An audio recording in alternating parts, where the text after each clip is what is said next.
देखिए, इस मुद्दे को बेवजह जो है भड़काया जा रहा है। ये कोई नई चीज़ नहीं है कि लड़कियां पहली बार जो है हिजाब पहन के जो है या नकाब पहन के कॉलेज वगैरह में जा रही है। फ़िलहाल जो है बीजेपी की यूपी में बहुत ज़्यादा ख़राब परिस्थिति अभी चालू है।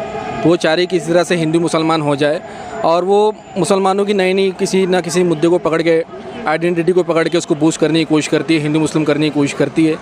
तो इसी सिलसिले की ये कड़ी है कि इन लोगों ने जो है हिजाब का मुद्दा जो है उठाया हुआ है और इसको बहुत ज़्यादा हाईलाइट कर दिया है, बेवजह का इसको बिगाड़ दिया है। अभी बीच में जो है मुस्कान खान नाम की जो बच्ची है, उसको जो है बाज़ कॉलेज के बाहर के लड़कों ने वो ऐसा दिखा रहे थे कि वो कॉलेज के है, भगवा स्कार्फ पहनकर वो जय श्री राम के नारे लगा के उसको हैरेसमेंट कर रहे थे। तो लड़की ने अल्लाह अकबर के नारे लगाए।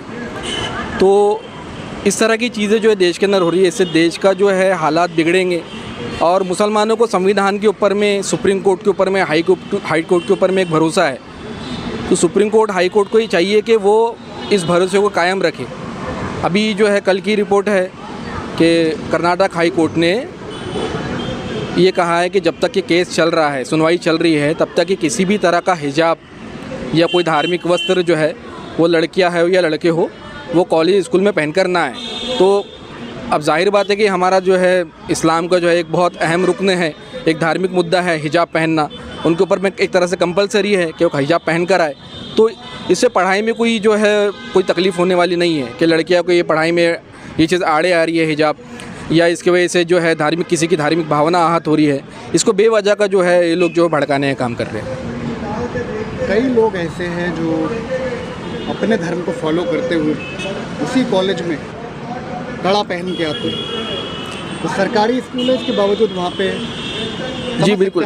इसके अलावा सरस्वती पूजा भी होती है। जब हम छोटे थे स्कूल के अंदर में स्वामी विवेकानंद कॉन्वेंट करके स्कूल थी, तो बाकायदा वहाँ पर सरस्वती पूजा होती थी और प्रसाद भी बंटता था। तो आप अगर धार्मिक चीज़ों के ऊपर में इस तरह की पाबंदी लो, आप किसकी चीज़ पे पाबंदी लगाओगे? आप हिंदू धर्म के अंदर में सिख नहीं आते, पारसी नहीं आते, हिंदू धर्म के अंदर में क्रिश्चियंस नहीं आते हैं। तो अगर आप इस तरह की चीज़ें लाओगे तो आप क्या कड़े पे पाबंदी लगाओगे, पगड़ी पे, सिखों की पगड़ी पे पाबंदी लगाओगे, या क्रिश्चियनों के लॉकेट पहनने पे, या फिर उनके जो उनके जो वस्त्र जो है उनके धार्मिक, उनके ऊपर पाबंदी लगाओगे? आप किसी चीज़ से पाबंदी लगाओगे? अच्छा, हिंदू धर्म के अंदर में जो लड़कियां जो जीन्स पहनती है, टी शर्ट पहनती है, वो भी नहीं आता, तो क्या आप उस पर भी पाबंदी लगाओगे? तो ये चीज़ रुकने वाली नहीं है। ऐसा नहीं है कि आज ये मुसलमानों का मैटर है तो इनके ऊपर ये बात हो रही है। अगर ये चीज़ और ज़्यादा आगे बढ़ती है तो उसके बाद में दूसरी कम्युनिटीज़ के नंबर आएंगे, सिखों का नंबर आएगा, क्रिश्चियंस का नंबर आएगा, और बुद्धिस्ट जो दूसरे हैं SC OBC उनका नंबर आएगा। तो ये चीज़ रुकने वाली नहीं है। ये देश के जो रहवासी हमारे, उनको ये चीज़ समझना ज़रूरी है कि पर्टिकुलर किसी कौम को लेकर ये मुद्दा नहीं उठा रहे हैं, बल्कि इसको ऑल ओवर इंडिया के अंदर में इनका पहुँचाने का इरादा है और ये हर तरीके से भगवाकरण करना चाहते हैं हर चीज़ का। ये कॉमन सिविल कोड जो है लागू करना चाहते हैं। अच्छा, कॉमन सिविल कोड भी ये लागू करेंगे तो भाई क्या पहनाएंगे, कौन से कपड़े पहनेंगे आप, या कौन सी चीज़ आप कौन सी रिवायत आप लेकर आओगे कि योगी के ऐसे कपड़े पहनाओगे सबको, या बाबा साहब क्या नाम है, रामदेव बाबा के ऐसे आप पहनाओगे? तो ये कैसा है कि उलझाने का काम कर रहे हैं। असल मुद्दे जो है देश के वो रोज़गार है और महंगाई है, और जिस तरह की जो इमेज जो है इंडिया की ख़राब हो रही है, ये असल मुद्दे हैं। सरकार ने कुछ किया नहीं है 7 सालों में। ये सारे मुद्दे दरअसल ये गवर्नमेंट हमारे देश के वासी जो हिंदू भाई है उनका ध्यान भटकाने के लिए सारे काम कर रही है। वेलफेयर पार्टी ऑफ इंडिया से Kabiruddin Khan, district president, Nagpur unit से बोल रहा हूँ मैं जी। कर्नाटका का ये मुद्दा सर अभी यूपी तक जा चुका है जी। वहाँ भी एक बच्ची के साथ में कल ऐसा व्यवहार किया गया कि आप जी नकाब पहन के आई हो जी, ये नकाब चलेगा नहीं करके, क्या कहना है आपके इस बारे? सर ये ऐसा है कि देश के संविधान के तारों को तोड़ने की कोशिश की जा रही है। असल में देश के संविधान ने यह मूलभूत अधिकार है हर नागरिक का कि भारत के जो नागरिक है वो क्या खाए, क्या पहने, क्या देखे, ये संविधान ने तय कर दिया है। इसमें किसी को दखल देने की कोई ज़रूरत नहीं है। यहाँ पर हर धर्म, हर वर्ग, हर जाति के लोग अपनी संस्कृति की, धर्म की रक्षा करते हुए रह सकते हैं। और जो भी सरकार यहाँ पर रूलिंग पार्टी आएंगी उसका भी ये कर्तव्य बनता है कि वह संविधान का उल्लंघन ना करे। इसका मकसद क्या लगता है आपको? ये हिजाब पे पाबंदी लगाना या सिर्फ धार्मिक डिफरेंसेस पैदा करना इसकी वजह है, या पॉलिटिकल कोई वजह लग रही है आपको इसके पीछे? सर इसके पीछे 2 वजह है। दरअसल में कुछ फॉसिस्टवादी ताकतें जो है इसके पीछे काम कर रही है। वो चाहती है कि देश के अंदर में सारे जो रिसोर्सेस है वो कुछ हाथों में आ जाए। असल में इसके पीछे बहुत बड़ी साजिश है और इससे वोट यूनाइटेड होते हैं। असल में किसी एक धर्म के पीछे पड़ना और वो धर्म के लोगों को टारगेट करना, तो इससे उनके हिंदुत्व के जो है वो वोट मजबूत होते हैं। तो यहाँ पर जो एक लॉबी काम कर रही है वो इसी एजेंडे पे काम करती है। उनका मकसद जो है सिर्फ जो है देश के अंदर में फूट डालो और राज करो, जैसा अंग्रेज़ों ने किया था उसी के नक्शे कदम पे ये लोग चल रहे हैं। और ये चाहते हैं कि देश जितना टुकड़े टुकड़े होगा, ये टुकड़े टुकड़े गैंग ये लोगों को बोलते हैं, लेकिन एक्चुअल इसके लीडर यही लोग हैं, क्योंकि ये जो है देश के टुकड़े करना चाहते हैं। और अगर इसी तरीके से हाल चलते रहा कि मुसलमानों के ऊपर आए दिन अगर हमले होते रहे, किसी एक धर्म विशेष को लेकर जो है टारगेट लोग होते रहे, चाहे उनके वो धर्म का मसला हो, हिजाब का मसला हो, या कोई खान पान से मसला हो, या उनके रहन सहन और संस्कृति का मसला हो, तो किसी भी मसले को लेकर जब ये लोगों के पास जो है हमला करते हैं, तो इसका साफ उद्देश्य यही होता है कि इनके हिंदुत्व के जो वोट है वो एकत्रित होते हैं। और इसी वजह से इन लोग करते हैं। इनके पास और कोई मुद्दे नहीं है।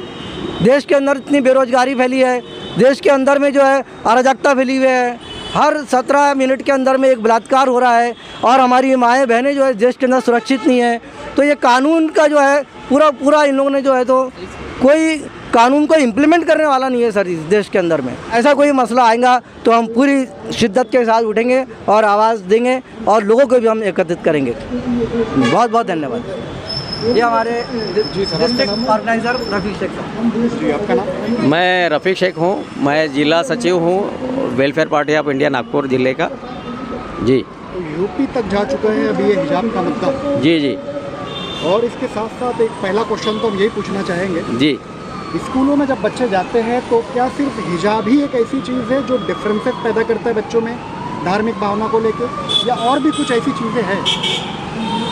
देखिए, इससे पहले भी छात्रा है और जो है स्कूलों में कॉलेजेस में पढ़ रहे हैं। इसके पहले ये मसला कभी नहीं उठा।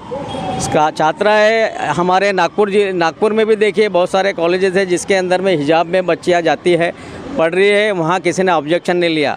ये पोलराइजेशन हो रहा है। असल में क्या है कि अभी यूपी में जो इलेक्शन आ रहे हैं, तो यूपी में इलेक्शन तो हर समय ये क्या करते हैं बीजेपी गवर्नमेंट और दूसरी भी जो लोग हैं जो सांप्रदायिक भावना को भड़काने का काम करते हैं और जो भाईचारा मिटाने का काम करते हैं और अपना वोट बैंक हासिल करने के लिए सारे काम करते हैं, वो ऐसे मौके ढूंढते रहते हैं और ऐन वक्त पे ऐसे ही चुनाव के समय जो है ये ऐसे मुद्दे उठाते हैं और इस तरीके की जो है गतिविधियाँ जो है वो गलत गतिविधियाँ करके जो है लोगों को की भावना को ठेस पहुँचाते हैं। एक पर्टिकुलर एक समाज को, एक पर्टिकुलर धर्म के लोगों को ही टारगेट बना के ये काम किया जाता है और उसमें फिर हिंदू मुस्लिम लाकर जो है ये अपना हिंदू वोट को इकट्ठा करके बटोरने का काम करती है। तो कब तक ऐसा आपका आंदोलन चलता रहेगा? हमारा आंदोलन, क्योंकि हम ये चाहते हैं कि हमको जो संविधान ने जो आज़ादी दी है, हर महिलाओं को, हर बच्चियों को, छात्राओं को जो है शिक्षा ग्रहण करने का जो अधिकार दिए है, उसको किस तरीके से उसको धार्मिक अपने धर्म के हिसाब से उसको पहराव पहनना है और कैसा रहना है, कैसे समाज में रहना है, कैसे जाना है, हर इसके अंदर में मॉल में और स्कूलों में, कॉलेजेस में उसको जहाँ भी जाना है वो अपना जो है इस्लामिक और तहजीब के हिसाब से, या जो भी है जो हिंदू है वो उनको अपने तहजीब के साथ, कोई साड़ी पहन के जाता है, कोई फ्रॉक पहन के जाता है, तो ये सारी चीज़ें वो अपने अपने धर्म और संस्कृति के हिसाब से करते हैं। ये संविधान ने हमको, बाबा साहब अम्बेडकर साहब ने जो संविधान लिखा है, जो सभी को अधिकार, मूलभूत जो अधिकार है वो मूलभूत अधिकार का पालन करते हुए वो कर रहे हैं, तो इसमें कोई यानी वो नहीं है। लेकिन कुछ लोग ये चाहते हैं कि नहीं वो हमारी ही चलेगी, हम अपना भगवाकरण ही करना है, तो अब वो करे, तो उसके लिए हमको आवाज़ उठाना ही पड़ेगा। तो जब तक ये नहीं होता है, ये जैसे कर्नाटक में जो बच्चों के साथ, बाकी स्टेट में तो नहीं है लेकिन कर्नाटक में और साउथ में अभी चल रहा है कि वो है इस्लाम जो मुस्लिम को टारगेट बनाते हुए। भैया मेरे को ये बताइए, जो क्रिश्चियन जो भी है, नन है, ये है, वो अपने परिधान करती है। जैन मुनि जो है वो तो बेचारे कुछ भी नहीं पहनते, फिर उनको कोई नहीं बोलता कि वो सड़क से क्यों चलते हैं, वो अपना प्रवचन करते हैं, तो वहाँ पर भी महिला आते हैं। लेकिन हमने कभी किसी के धर्म के बारे में जो है उसको वो नहीं, क्योंकि उसको आज़ादी है, उसको जो है संविधान ने आज़ादी दी है कि वो उस हिसाब से उसके धर्म के अनुसार जो चले। तो जब महिला है, मुस्लिम छात्रा है, जब अपने धर्म के हिसाब से हिजाब बांधती है तो उसमें कोई गलत नहीं है ना। आज देखिए पहले लड़कियां जो है गाड़ी पे 2 व्हीलर पे जाती थी तो स्कार्फ नहीं बांधती थी, सिर्फ महिलाएं जो है, जो मुस्लिम महिलाएं, मुस्लिम छात्रा है, मुस्लिम लड़कियां हैं, वही बांधा करती थी। लेकिन आज जो है पॉल्यूशन के वजह से उनको मजबूरन बांधना पड़ रहा है, तो आप उनको क्यों बांधने दे रहे फिर? तो कहने का मतलब ये है कि कुछ सेफ, उसमें मुस्लिम छात्राएं सेफ रहती है, उनका अंग प्रदर्शन नहीं होता, तो इसके लिए जो है वो अगर बांधते हैं तो इसमें कोई गलत नहीं है। वो कह रहे हैं आप हिजाब बांधो, नकाब पहनो, लेकिन स्कूल में, कॉलेज पे मत करो। देखिए हिजाब बोले तो क्या है, हिजाब बोलो तो कवर्ड है, यानी देखो बहुत सारे स्कूलों में स्कर्ट वाला मामला आता है, तो स्कर्ट यानी वो टखने के ऊपर में वाला, तो इस्लाम में जो है मनाही किया है स्त्रियों को कि वो टखने के ऊपर जो है पहराव नहीं होना, उनका टखने के नीचे होना चाहिए। तो ऐसी सूरत में वो क्या करेगी, ऊपर से हिजाब पहन लेगी, उसका ड्रेस तो रहता है लेकिन ऊपर से हिजाब पहन लेंगे, तो उसमें कोई गलत नहीं है। अगर वेस्टर्न कल्चर लाना चाहते हैं इंडिया में, तो मुझे ये बताइए कि वेस्टर्न कल्चर को सभी लोग नहीं अपनाते, क्योंकि आज देख रहे हैं वेस्टर्न कल्चर के इस पर जो आप छोटे छोटे बच्चों पे रेप हो रहा है, स्कूलों और कॉलेजेस के लड़कियों पे ज़्यादा टारगेट बना के हो रहा है। तो ये क्या चीज़ है, इसको रोकने के लिए तो अगर आप परिधान अगर पूरा पहने, ठीक है, आप फुल ड्रेस उसको बनाइए ना, तो वो नहीं पहनेंगे हिजाब, लेकिन स्कार्फ जो है हमारे इसमें कि चेहरा खुला रखना है, बाकी तो बदन को ढकना है।